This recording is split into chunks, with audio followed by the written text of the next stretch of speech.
Dieu fait homme, non pas leur origine dans l'enchaînement des événements terrestres.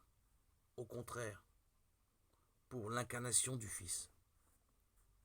Dieu s'est servi de tels événements terrestres d'une manière humainement imprévisible. Par cette liberté et cet engagement absolument imprévisible du point de vue du monde, de l'histoire humaine, Dieu brise précisément l'enchaînement de l'histoire et du destin. Par la venue de Dieu parmi nous, Dieu nous libère en vue de ce que saint Paul appelle la liberté des enfants de Dieu. C'est en vue de faire de nous des fils que le Père envoie son Fils unique parmi nous, pour devenir l'un de nous.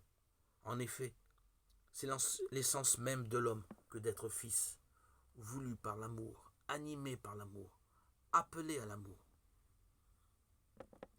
Telle est la nouvelle vision de l'homme que Jésus-Christ nous apprend, nous inspire. L'homme est destiné à la filiation divine, ainsi qu'à la liberté qui se réalise dans l'amour. Si c'est le Fils qui vous affranchit, vous serez réellement libre. Jean 8, 36. Jésus-Christ a vécu le premier d'une manière incomparable, cette nouvelle condition de l'homme.